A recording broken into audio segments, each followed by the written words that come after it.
नमस्कार दोस्तों, मैं विकास सिंह आपका रेडिक्स वेब एजुकेशन पे हार्दिक स्वागत करता हूं। और आज संख्या पद्धति नंबर सिस्टम की 22वीं क्लास है। और हम लोग यहां पे डिविजिबिलिटी में जो मैजिकल कंसेप्ट देखने चल रहे थे, मैजिकल नंबर पर बेस्ड क्वेश्चंस, उनको देखते हैं। उनका पार्ट 2 आज डिस्कस करेंगे। तो चलिए शुरुआत करते हैं देर ना करते हुए। देखिए, अगर मैं मैजिकल नंबर्स की बात करूं तो पहले कुछ छोटे छोटे कंसेप्ट जरा समझ लीजिए, क्योंकि ये कैलकुलेशन में बड़े काम आने वाले हैं और डायरेक्ट इन पे क्वेश्चन भी पूछे जाते हैं। तो मैं अगर बोलूं 11 का स्क्वायर कितना होता है, तो आप में से सभी को पता होगा शायद 11 का स्क्वायर कितना होता है। तो आप क्या बोलोगे कि ये होता है 121। मैं बोलूं लेकिन अगर 111 का स्क्वायर कितना होता है, तब शायद आप इसको लिखने में थोड़ी सी दिक्कत महसूस करो। लेकिन मैं आपको बता रहा हूं कि किस तरह से आप इनके स्क्वायर्स को याद रखोगे। देखो, 11 की अगर मैं बात करूं तो 11 में 2 अंक लिखे थे, तो मैं 2 तक गया, उसी ऑर्डर में डिक्रीज कर गया, यानी 1 2 उसी ऑर्डर में क्या हो गया, डिक्रीज हो गया। अगर 3 अंक लिखे हैं तो मैं 3 तक जाऊंगा, 1 2 3, फिर उसी ऑर्डर में क्या हो जाएगा, डिक्रीज हो जाएगा, यानी 1 2 3 इधर से भी, 1 2 3 इधर से भी। अब 4 अंक लिखे हैं तो मैं 4 तक जाऊंगा, 1 2 3 4, फिर इसी ऑर्डर में डिक्रीज हो जाऊंगा, 3 2 1। 5 तक लिखे हैं तो आप डायरेक्टली बता सकते हो 1 2 3 4 5, उसके बाद आ जाएगा फिर से 4 3 2 1। तो डायरेक्टली आप इनके स्क्वायर्स को ध्यान रख सकते हो और कैलकुलेशन में ये बड़े काम आने वाले हैं। चलिए आगे देखिए, पहला टाइप हम लोग डिस्कस कर रहे हैं यहाँ पे मैजिकल नंबर का। तो इनको ध्यान भी रखिएगा, क्योंकि डायरेक्ट क्वेश्चन इसमें सीसैट में, सीडीएस में, सीसीसीजीएल में डायरेक्टली पूछे जाते हैं और थोड़े से कंसेप्चुअल क्वेश्चंस भी होते हैं यहाँ पे। चलिए पहले देखते जरा कंसेप्ट क्या है। देखिए, अगर मैं बोलूं कि यहाँ पे एक्स वाई क्या है, कोई भी 2 अंक की संख्या है,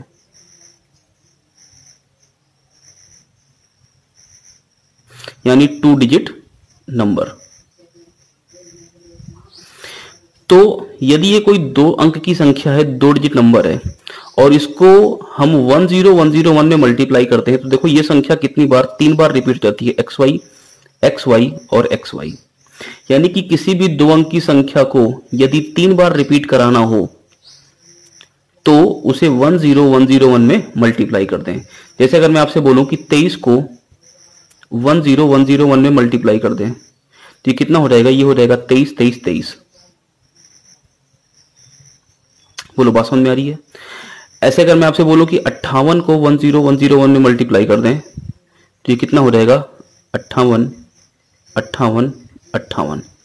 यानी कि कोई भी 2 अंक की संख्या को यदि 3 बार रिपीट कराना हो तो हम उसको 10101 में मल्टीप्लाई कर दें।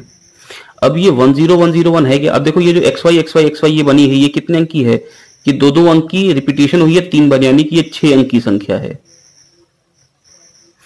अब देखो, ये 10101 है क्या, तो चलो जरा इसके फैक्टर करते हैं, गुणनखंड करते हैं। और गुणनखंड करना आपको शायद बचपन में सिखाया गया होगा, कुछ इस तरह से करते हैं।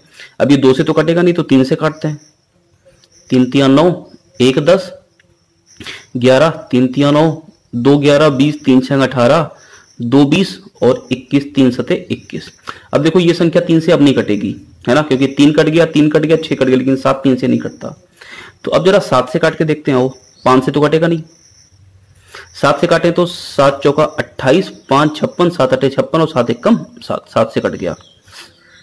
अब देखो, ये संख्या 11 से तो कटेगी नहीं, है ना, तो ये संख्या 13 से जरा काट के देखते हैं। तो 13 3 39 और 9 91, 13 7 91। अब 37 एक अभाज्य संख्या है, वो खुद से कटेगी केवल, तो 37 एक कम 37। तो यानी कि जब हमने 10101 का गुणनखंड किया तो मुझे क्या मिल गया, 3 गुणे 7 गुणे 13 गुणे 37 मिल गया। इसका मतलब हो गया कि यदि किसी भी 2 अंक की संख्या को 3 7 13 37 में एक साथ मल्टीप्लाई कर दें, इसका मतलब हो गया कि 10101 में मल्टीप्लाई कर रहे हैं, तो वो संख्या 3 बार क्या हो जाएगी, रिपीट हो जाएगी, यानी वो 6 अंक की संख्या बन जाएगी। तो सबसे पहली बात यह कि यदि कोई संख्या, अब देखिए जरा इस कंसेप्ट को किस तरह से और इस्तेमाल किया जा सकता है।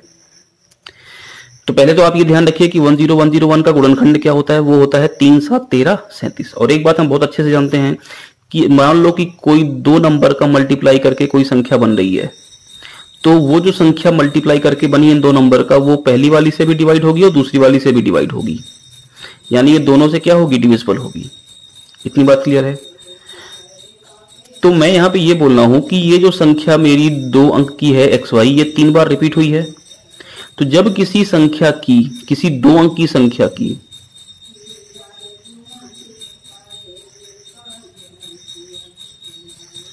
संख्या का संख्या की 3 बार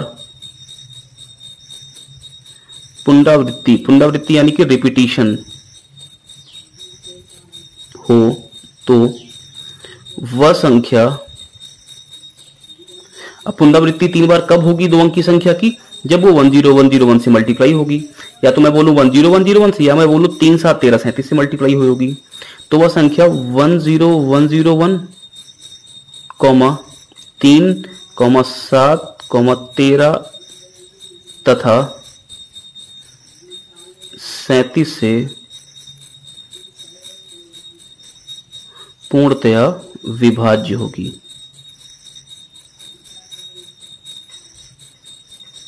यानी आपको चेक करने की जरूरत नहीं है, वो संख्या हमेशा कटेगी किससे? या तो वो 10101 से डायरेक्टली कट जाए, या फिर वो 3 से भी कटेगी, 7 से भी कटेगी, 13 से भी कटेगी, 37 से भी कटेगी, मतलब इन चारों से कटेगी। इतनी बात समझ में आ रही है? तो अगर मैं आपसे एक क्वेश्चन पूछूं कि कोई 2 अंक की संख्या है 23, इसका 3 बार रिपीटिशन करके मैंने लिख दिया 23 23 23। तो ये संख्या, ये जो मैं कुछ नंबर्स यहाँ पे लिख रहा हूं, इनमें से किन किन नंबर से डिवाइड होगी? तो मैं लिख रहा हूं यहाँ पे 3 से, 7 से, 21 से, 91 से, 37 से,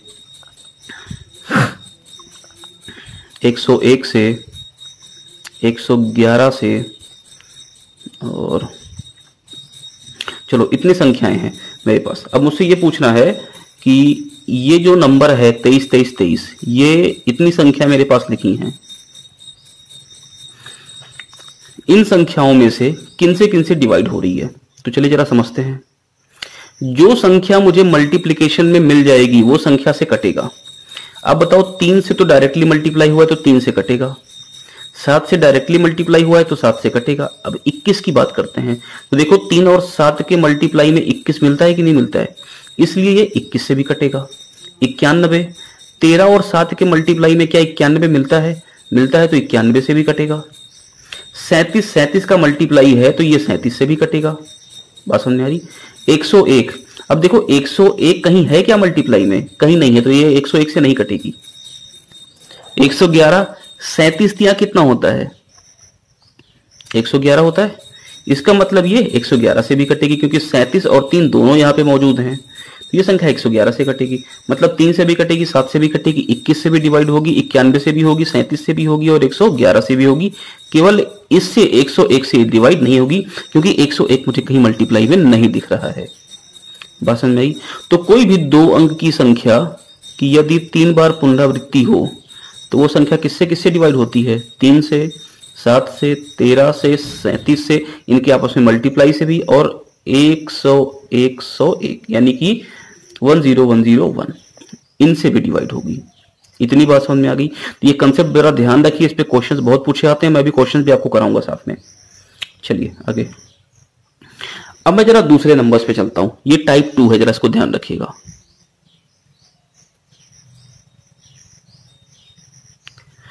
देखिए, मैंने भी आपसे बोला कि कोई भी 2 अंक की संख्या इसके पहले वाले में, अगर मैं इसको 10101 में मल्टीप्लाई कर दूं तो ये संख्या क्या हो जाती है? 3 बार रिपीट।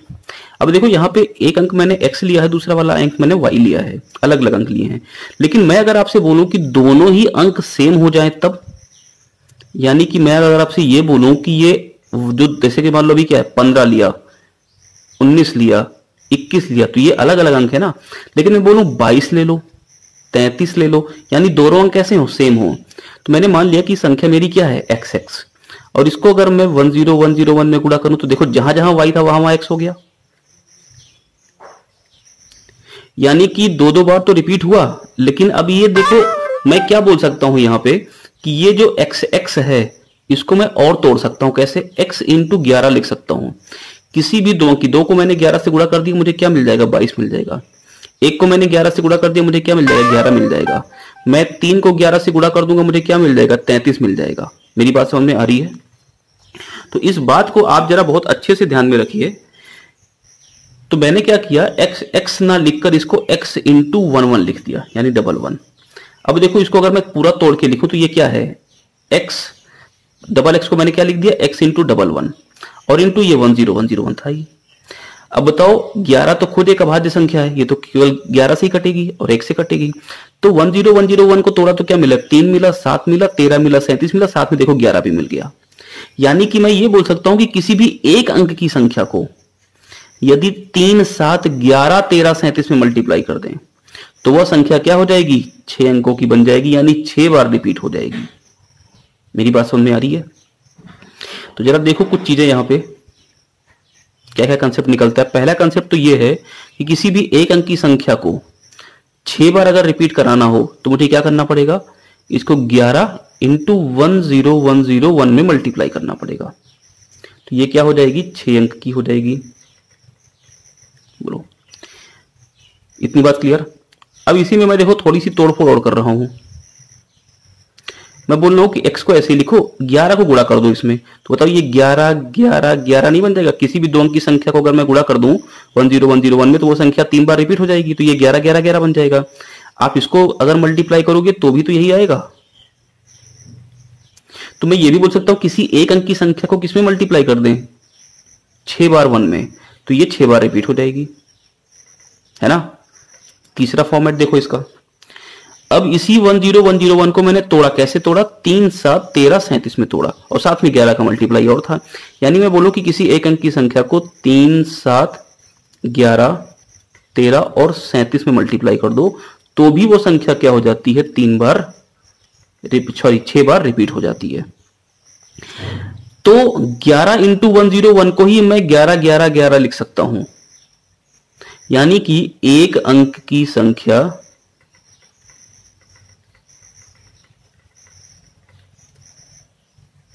की 6 बार पुनरावृत्ति की गई हो तो वह 3, 7, 11, 13 तथा 37 से विभाज्य होती है। बात समझ में आ रही है? तो ये दूसरा कंसेप्ट था हमारा। चलिए आगे चलते हैं। तीसरे टाइप की अगर मैं बात करूं तो देखो हमने क्या देखा अभी, कोई भी एक अंक की संख्या को 11 इंटू 10101 में मल्टीप्लाई कर दो, या फिर किसी दो अंक की संख्या को 10101 में मल्टीप्लाई कर दो, तो ये क्या बन जाएगी, xy xy और xy बन जाएगी। ये क्या बन जाएगी, x x x x x x 6 बार। लेकिन अगर मैं किसी 3 अंक की संख्या का मल्टीप्लाई करूं तो किसमें करना पड़ेगा, 1001 में, तो ये संख्या देखो 2 बार रिपीट हो जाएगी, xyz xyz। यानी xyz कोई भी 3 अंक की संख्या है उसको मैंने किसमें मल्टीप्लाई कर दिया, 1001 में, तो ये संख्या xyz xyz, यानी कि अब देखो अभी भी संख्या कितने अंक की बन रही है, 6 अंक की ही बन रही है ना। संख्या 6 ही अंक की बन रही है, पहले वाले में भी, दूसरे वाले में भी, तीसरे वाले में भी। तो किसी भी 3 अंक की संख्या का 1001 में गुणा कर दिया जाए तो वो संख्या 2 बार रिपीट होकर 6 अंक की संख्या बन जाती है। अब 1001 के अगर फैक्टर करें तो गुणनखंड विधि से आप कर सकते हो, जैसे मैंने किया था पहले। तो मैं डायरेक्टली बोल रहा हूं इसका गुणनखंड कितना होगा, 7 इंटू 11 इंटू 13 होगा। और इस बात को आप जरा बहुत अच्छे से ध्यान भी रखिएगा क्योंकि 1001 7 11 13 के गुणनखंड पे कई क्वेश्चंस भी एग्जाम में पूछे गए हैं। तो मैं ये बोल सकता हूं कि कोई भी 3 अंक की संख्या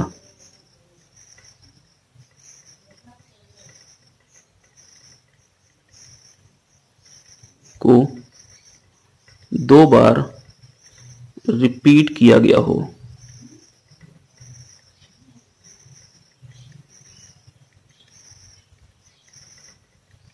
तो वह 7, 11, 13 तथा 1001 से पूर्णतया विभाज्य होती है। इस बात को भी आप ध्यान रखिएगा। तो मैंने क्या क्या बोला, मैंने पहला कंसेप्ट यहां आपको दिया कि कोई भी 2 अंक की संख्या को 10101 अथवा 3, 7, 13 और 37 से गुणा कर दिया जाए तो वह संख्या 3 बार रिपीट होकर 6 अंक की संख्या बना देता है।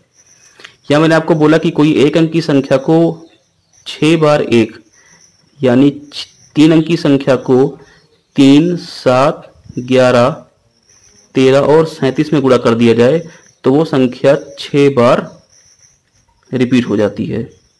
तीसरा मैंने कंसेप्ट आपको दिया कि किसी भी 3 अंक की संख्या को 1001 यानी कि किसी भी 3 अंकी संख्या को 7, 11 और 13 में गुणा कर दिया जाए तो वह संख्या 2 बार रिपीट होके 6 अंकी संख्या बन जाती है। ये 3 कंसेप्ट मैंने आपको बताए हैं और इन 3 कंसेप्ट पे कई सारे क्वेश्चन एग्जाम में पूछे जाते हैं। तो चलिए शुरुआत करते हैं इनकी। देखिए पहला क्वेश्चन क्या है। क्वेश्चन आपसे कह रहा है, मेरी बुक का क्वेश्चन है, कोई 2 अंक की कोई संख्या बनी है जो 2 अंक की 3 बार पुनरावृत्ति से बनी है, जैसे कि 26, 26, 26। तो ये 26 की 3 बार पुनरावृत्ति हुई, 71 की 3 बार पुनरावृत्ति हुई, 23 की 3 बार पुनरावृत्ति हुई, इस तरह की कोई संख्या। तो ऐसी संख्या निम्न में से किससे कटती है? तो आप बताओ, ये 3 से कटेगी, 7 से कटेगी, 13 से कटेगी, 37 से कटेगी। तो बताओ 37 से है, कटती है। 7 से कटेगी, 21, 7 और 3 दोनों से है, इसका मतलब 21 से भी कटेगी। इसका मतलब तीनों से कट रही है, लेकिन 19 से ये संख्या डिवाइड नहीं होगी क्योंकि 19 इनकी मल्टीप्लाई में कहीं नहीं दिखता है। इसलिए मेरा ऑप्शन क्या हो जाएगा? Last part. बात समझ में आई? चलिए 5 को कम से कम कितनी बार लिखा जाना चाहिए कि इस प्रकार बनी संख्या 63 से विभाजित हो जाए? इस क्वेश्चन को मैं थोड़ी सी देर बाद समझाता हूं, पहले आप और क्वेश्चन को जरा समझ लो। 130वां ABCDE, ये 5 अंक की कोई संख्या है, इसको किसी 2 अंक की संख्या XY में गुणा कर दिया गया तो क्या हुआ? देखो XY XY XY हो गया, यानी कि XY 2 अंक की संख्या थी, ये 3 बार क्या हो गई? रिपीट। और कोई भी 2 अंक की संख्या 3 बार रिपीट तब होती है जब इसको 10101 में गुणा किया जाए। तो बताओ XY को अगर 10101 में गुणा कर दें तो क्या हो जाएगा? XY XY XY हो जाएगा। इसका मतलब कि ये 10101 कुछ और नहीं है, यही तो ABCDE है।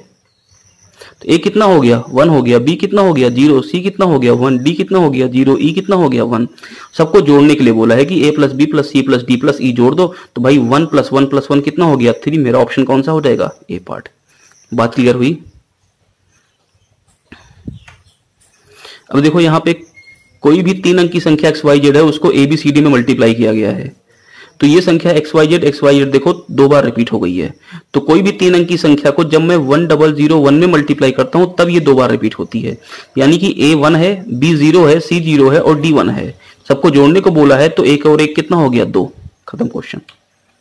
अब देखो अगर यही कंसेप्ट आपको नहीं पता है ना तो ये क्वेश्चन आपके लिए बहुत टिपिकल होने वाले थे।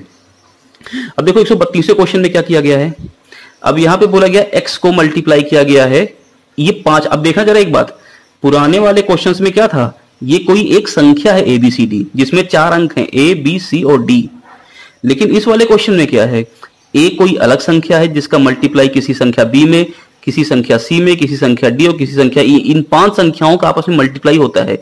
ये खुद अलग अलग संख्याएं हैं और इन 5 संख्याओं का अगर x में मल्टीप्लाई कर दें तो मुझे ये x देखो 6 बार रिपीट हुआ मिल रहा है। इसका मतलब x कुछ और नहीं है, x कोई भी संख्या हो सकती है, लेकिन ये ABCDE जो लिखे हैं ये क्या हो सकते हैं? ये हो सकते हैं 3, 7, 11, 13 और 37। बात समझ में आई? क्योंकि देखो ये सारी अलग अलग संख्याएं हैं। क्यों? क्योंकि इनका आपस में मल्टीप्लाई हो रहा है। तो ये 3, 7, 11, 13, 37 हो सकते हैं। क्लियर है? और आपसे क्वेश्चन ने क्या पूछा? इनका योगफल बता दो। तो 3, 7, 11, 13, 37 को जोड़ लो, कितना आंसर आएगा वो देख लो। देखो 7, 3, 10, 10 और 11 कितना हो गया? 21, 21 और 13 कितना हो गया? 34 और 37 कितना हो गया? 71। मेरा ऑप्शन कौन सा हो जाएगा? B part. बात समझ में आ रही है आपको? अब देखो क्वेश्चन नंबर 33वां। पहले 33वें से पहले हम लोग उस क्वेश्चन पे चलते हैं, शायद 30वां जो हम लोगों ने छोड़ दिया था, 29वां ये क्वेश्चन। 5 को कम से कम कितनी बार लिखा जाना चाहिए कि संख्या 63 से कट जाए? अब 63 से कटने का मतलब क्या हो गया भाई? 63 से कटने का मतलब हो गया कि ये संख्या 7 से कटे और 9 से कटे। और 9 से कौन सी संख्याएं कटती हैं? यानी कि संख्याओं में जो अंकों का योगफल है, यदि ये 9 से कट गया तो संख्या 9 से डिवाइड होगी, यही तो होती है। और 7 से संख्या कब कटती है? देखो जरा, पहले 9 की बात करते हैं। 9 से कटने के लिए संख्या को कितनी बार लिखना पड़ेगा? 5 को।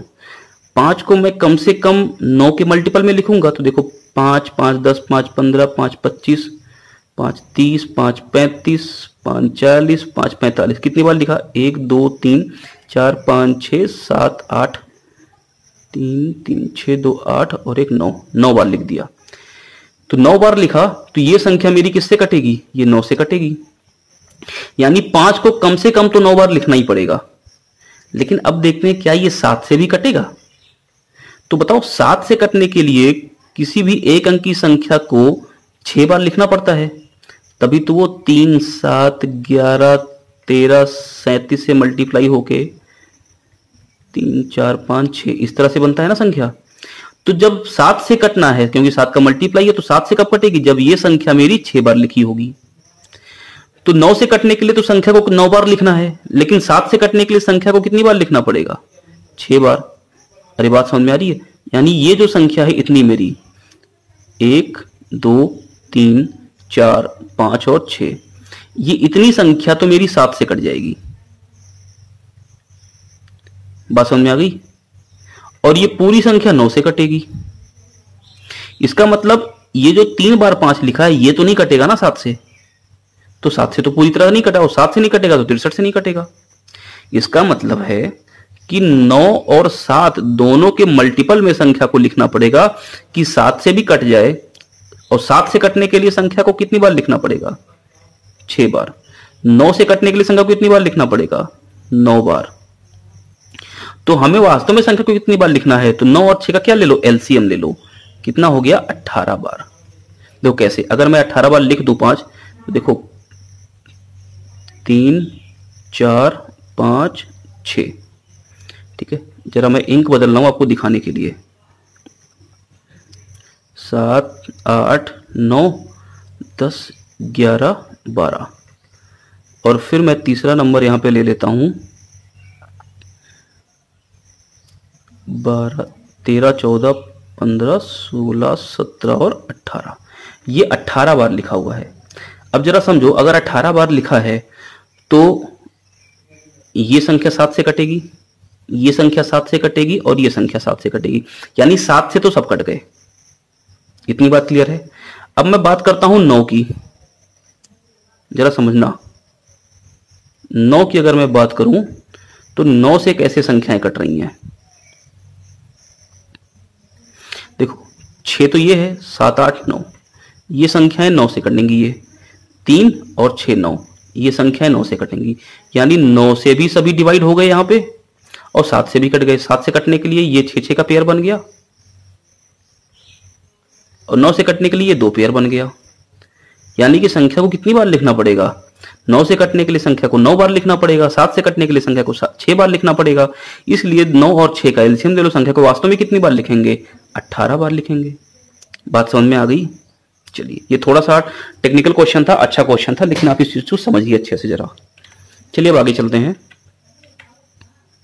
क्वेश्चन नंबर 133 आपसे कह रहा है 23, 23, 23 ऐसे कितनी बार लिखा है, 99 टाइम्स, यानी 99 बार लिखा है। तो 7 से भाग करने पे क्या शेषफल आएगा। अब पहले मैं आपको एक एग्जांपल समझाता हूं। जैसे मान लीजिए अगर 20 बार लिखा होता, 20 बार, तब क्या करते, तो मैं लिखता 23, 23, 23, 6 बार, 23, 23, 23, 6 बार, 23, 23, 23, 6 बार, 6, 6, 12, 6, 18 और 2, 20। कितनी बार लिख उठा है, 20 बार लिखा हुआ है इस तरह से। अब बताओ 6 का ही पेयर क्यों लिया, क्योंकि मुझे पता है कि 7 से संख्या, भाई 3 से, 7 से, 11 से, 13 से और 37, ये संख्याएं जब कटती हैं तो संख्या जो मेरी बनती है वो 6 अंक की ही तो बनती है। तीनों पार्ट में मैंने देखा, X Y X Y X Y, ये 6 अंक की बन गई ना। तो आप मुझे बताओ कि जब ये संख्याएं 6 अंक की हैं तभी तो 7 से कट रही हैं। इसका मतलब मैंने 6 का पेयर ले लिया, तो ये तो संख्याएं तीनों 7 से कट जाएंगी, लेकिन ये 23 तो बच जाएगा ना। और 23 अगर बच जाएगा तो मैं इसी 23 को क्या करूंगा, 7 से भाग कर दूंगा। बात समझ में आ रही है? मैं क्यों ऐसा कर रहा हूं जरा ये भी समझ लो। मैंने इसलिए ऐसा किया क्योंकि इस संख्या को मैं ऐसे लिख सकता हूं, और +23 लिख सकता हूं कि नहीं। अब बताओ 0 तो 7 से कटेगा ही कटेगा, यानी ये पार्ट कट गया, ये पार्ट कट गया, ये पार्ट कट गया, ये भी कट गया, तो ये संख्या तो पूरी कट गई। यहां तो शेषफल 0 है, तो मैं 23 को डिवाइड करके 7 से चेक कर लूं कि मेरा शेषफल क्या आएगा। तो अब क्या मैं इस तरह से बार बार लिखूंगा, भाई अभी तो 20 बार था तो मैंने लिख दिया, लेकिन जब मेरे पास संख्याएं बड़ी होंगी तो मुझे क्या करना पड़ेगा। तो एक बात समझो, जो मेरी पेयरिंग बन रही है संख्या की, वो 6 डिजिट की संख्याओं की पेयर बन रही है। यानी कि जो मेरा पेयर बनेगा वो 6 अंकों का बनेगा एक पेयर। 6 अंक ये, 6 अंक ये, 6 अंक ये। तो मुझे कितनी बार संख्याएं लिखी हैं? 20 बार। तो मैं 20 को क्या करूंगा? 6 से भाग कर दूंगा। तो देखो 20 को जब मैं 6 से भाग करूंगा तो 6 तियां 18 और शेषफल कितना आ गया? 2। यानी 3 तो मेरे पेयर बन जाएंगे 6 के। 3 मेरे पेयर बन गए थे, देखो पहला, दूसरा, तीसरा। जो शेषफल बचा उतने अंक मेरे बच जाएंगे। तो 2 शेषफल बचा तो 2 अंक बच गए। देखो ये 2 अंक है कि नहीं 23 में। तो शेषफल डिसाइड करेगा कि कितने अंक बच रहे हैं। उन्हीं बचे हुए अंकों को क्या करेंगे? हम भाग करके देख लेंगे कि किससे भाग करने को बोला है। अब मैं ये सब हटा रहा हूं, देखिए आपको क्वेश्चन करा रहा हूं 133वां। अब देखिए 23 23 23 ये फॉर्मेट लिखा है और कितनी बार लिखा है? 99 बार। तो मैं 99 को क्या करूंगा? 6 से भाग करूंगा। 6 से क्यों भाग कर रहे हैं? क्योंकि 6 अंकों का पेयर बन रहा है। तो 6 से भाग करेंगे तो देखो 16 छक्का कितना होता है? 96। शेषफल कितना आ गया? 3। यानी 16 तो पेयर बन जाएंगे। तो इन पेयर से मुझे नहीं मतलब है, क्योंकि ये पेयर तो 7 से कटेंगे ही कटेंगे। कितनी संख्याएं बच गई हैं? 3 डिजिट बच गए हैं। तो मैं 3 डिजिट ले लेता हूं भाई। 3 डिजिट कितना हो जाएगा? 2 3 2, यानी 232। और किससे भाग करने को बोला है? 7 से। तो इसको अगर मैं 7 से भाग कर दूं तो शेषफल देख लेते हैं। 7 तियां 21, 22, 7 तियां 21, शेषफल कितना आ गया? 1। मेरा ऑप्शन कौन सा हो जाएगा? C part. मेरी बात समझ में आ रही है? मैं फिर से बता देता हूं मैंने क्या किया। पहले मैं ये देखता हूं कि पेयर मेरे कौन कौन से ऐसी संख्याएं होंगी जो पेयर के बाहर होंगी। तो 99 बार लिखा है ना? 99 बार अगर लिखा है तो मैं 99 को क्या करूंगा? क्योंकि 6 अंकों का पेयर बनता है, 6 से भाग कर दूंगा। तो 16 छक्का कितना हो गया? 96। कितना शेषफल बच गया? 3। यानी तो 16 तो क्या बनेंगे? पेयर बनेंगे। तो पेयर से थोड़ी ना मतलब, ये तो 7 से कटेगा ही कटेगा। कितनी संख्याएं बच रही हैं? कितने डिजिट बच रहे हैं? 3 डिजिट। तो मैं 3 डिजिट डाल लिया, 232 ले लिया। इसको किससे भाग करने को बोल रहा है? 7 से। 7 से भाग करने को चेक कर लो, शेषफल कितना आ गया? 1 आ गया। बात समझ में आ रही है?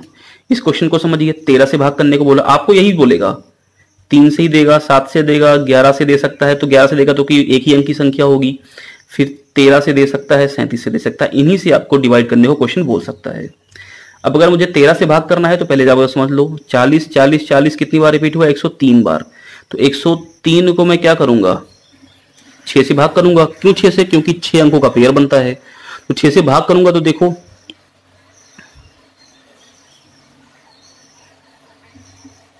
शेषफल कितना आ गया है? यानी 17 तो क्या बनेंगे? पेयर। और हमें पेयर से मतलब नहीं, हमें किससे मतलब? इस शेषफल से। यानी 1 अंक बचेगा। तो 1 अंक कौन सा बचेगा? 4 बचेगा। और 4 को किससे भाग कर दें? फिर 13 से।